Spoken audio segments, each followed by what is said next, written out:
आइए तुलसी Tapovan YouTube channel में आप सभी भक्तों का बहुत बहुत स्वागत है।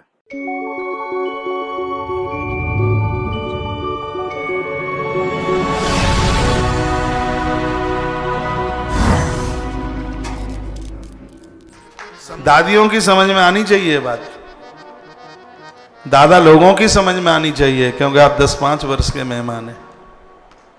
घर गृहस्थी के लिए बहुत कुछ किया है, इतना किया है, इनको तुम प्रसन्न नहीं कर पाए।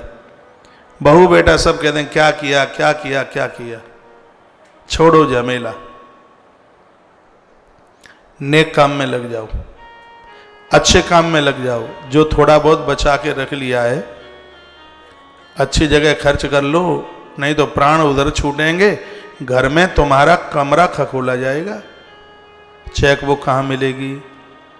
कुछ नगदी रखी है क्या?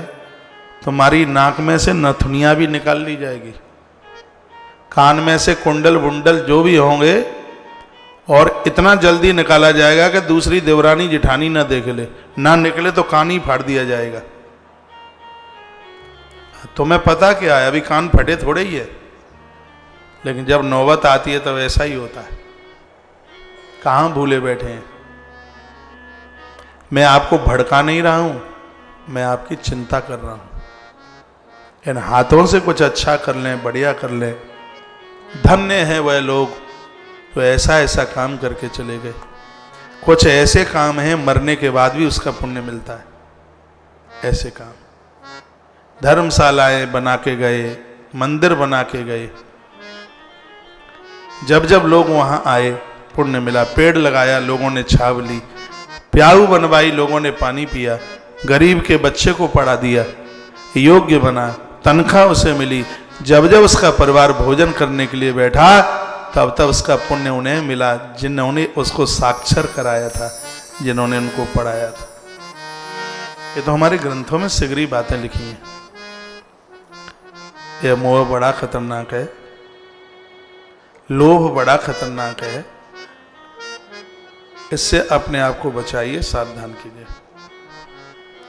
कौन कहता है कि बच्चों को मत दो? बच्चों को दो, अपना भी ख्याल रखो। दुनिया की स्थिति है,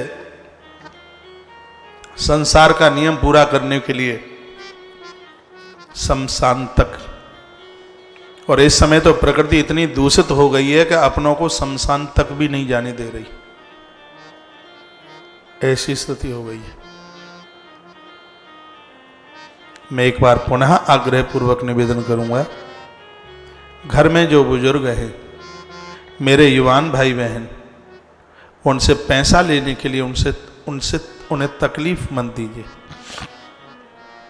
उनके पास पेंशन आती है वह उनके धर्म कर्म के लिए, उनको अब उन्हें अपना इस वृद्धावस्था में एक सकून का जीवन जी लेने दो।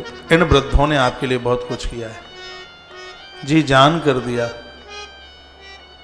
दिन को दिन नहीं कहा, रात को रात नहीं कही। अब इनको अपने पास सकून से रहने दीजिए। सुबह शाम उनके पास बैठिए, उनकी व्यवस्था कीजिए। इनके पैसे को सल्फास से खतरनाक समझ लीजिए। अपने 20 नाखूनों से कमाइए। उनका पैसा उनकी सोमवती अमावस्या के लिए रहने दीजिए, उनकी एकादशी पूर्णमासी के लिए रहने दीजिए। उन्होंने बहुत किया है, तुम्हें बहुत कुछ दिया है उन्होंने। अब इनका जीवन इनसे दान पुण्य कराते रहें। इनके मरते समय अर्थी पर 1 कुंटल चंदन की लकड़ी डाल दोगे, उससे नहीं होगा उद्धार। लकड़ी डालने वाले तो बहुत हैं, 10 कुंटल डाल देंगे चंदन की लकड़ी। इनका उद्धार तब होगा, आप पुत्र हैं, उनकी पुत्रियां हैं, आप उनकी बधू हैं, उनके हाथ से गोदान कराओ। किसी अनाथ बेटी के विवाह में सहयोग उससे करा दो। गरीबों के लिए उनके हाथों से कुछ करा दो।